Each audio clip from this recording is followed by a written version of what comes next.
നിതിൻ, സിംഗു അതിർത്തിയിൽ ഇന്നത്തെ അവസ്ഥ എന്താണ്?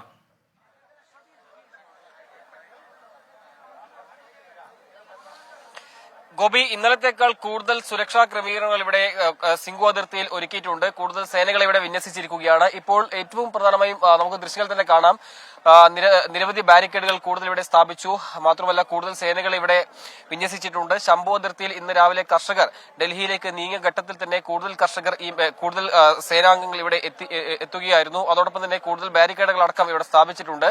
മാത്രമല്ല മറ്റൊരു നടപടി ഇപ്പോൾ സിംഗു അതിർത്തിയിൽ പുരോഗമിക്കുന്നത് ഹരിയാനയിലേക്ക് സ്വാഗതം ചെയ്തുള്ള ഒരു ബോർഡ് നമുക്കവിടെ ദൃശ്യങ്ങളിൽ തന്നെ കാണാം. അത് നീക്കം ചെയ്യുകയാണ്. കാരണം ജലപീരങ്കി അടക്കം കൃത്യമായ രീതിയിൽ തന്നെ ഇവിടെ നിലയുറപ്പിക്കാനുള്ള നടപടികൾ പോലീസിന്റെ ഭാഗത്തുനിന്നും നടന്നു വരുന്നുണ്ട്. കർഷകർ ഇതുവഴി കടന്നു വന്നാൽ സ്വാഭാവികമായിട്ടും അവരെ നേരിടാനുള്ള നടപടികളാണ് അവിടെ നടന്നു വരുന്നത്. അതിന്റെ എല്ലാം തന്നെ ഇവിടെ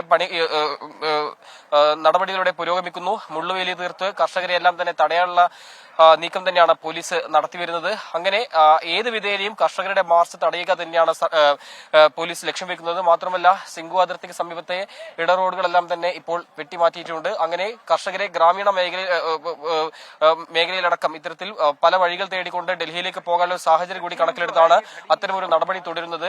കൂടാതെ ഇന്ന് വൈകിട്ടോടുകൂടി തന്നെ ഇവിടെ ഉന്നത പോലീസ് ഉദ്യോഗസ്ഥൻ ഇവിടെ എത്തി ഇപ്പോഴത്തെ സുരക്ഷാ ക്രമീകരണങ്ങളടക്കം വിലയിരുത്തും. എന്തായാലും ഇപ്പോഴും കർഷകർ ശംഭു അതിർത്തിയിൽ തന്നെ തുടരുന്നു എന്ന് തന്നെ മനസ്സിലാക്കുന്നു. അതുകൊണ്ട് തന്നെ ശംഭു അതിർത്തിയിൽ നിന്നും സിംഗുവിലേക്കുള്ള ഏതാണ്ട് 216 കിലോമീറ്റർ അത് വളരെ വേഗത്തിൽ തന്നെ കർഷകർക്ക് ഇങ്ങോട്ടേക്ക് എത്താൻ കഴിയില്ല. സമാനമായി തന്നെ ശംഭു അതിർത്തിക്ക് സമാനമായി തന്നെ അംബാല, കുരുക്ഷേത്ര, പാനിപ്പത്ത്, സോണിപ്പത്ത് അടക്കമുള്ള വിവിധ സ്ഥലങ്ങളിലും ഇത്തരത്തിലുള്ള നിയന്ത്രണങ്ങൾ പോലീസിന്റെ ഭാഗത്തുനിന്നും ഒരുക്കിയിട്ടുണ്ട്. ഇതെല്ലാം മറികടന്നാൽ മാത്രമേ കർഷകർക്ക് സിംഗുവിലേക്ക് വരാൻ സാധിക്കുകയുള്ളൂ. അതുകൊണ്ട് തന്നെ നാളെയും സമാനമായി തന്നെ കൂടുതൽ സേനകളെ ഇവിടെ വിന്യസിക്കാൻ തന്നെയാണ് തീരുമാനിച്ചിരിക്കുന്നത്. ഇപ്പോൾ ദൃശ്യങ്ങളിൽ കാണുന്നത് ഡൽഹി സോണിപ്പത്ത് ദേശീയപാതയാണ്. ഇത് പൂർണ്ണമായും അടച്ചിരിക്കുകയാണ്. കോൺക്രീറ്റ് എല്ലാം തന്നെ ബാരിക്കേഡുകൾ ഇവിടെ തീർത്തിട്ടുണ്ട്. അതോടൊപ്പം തന്നെ മുള്ളുവേലി സ്ഥാപിച്ച് പൂർണ്ണമായും ഈ ദേശീയപാത അടച്ചിരിക്കുന്നു. എന്തായാലും കൂടുതൽ സേനകളെ അടക്കം വിന്യസിച്ച് തന്നെയാണ് ഈ സമരത്തെ നേരിടാൻ പോലീസ് ഒരുങ്ങുന്നത്.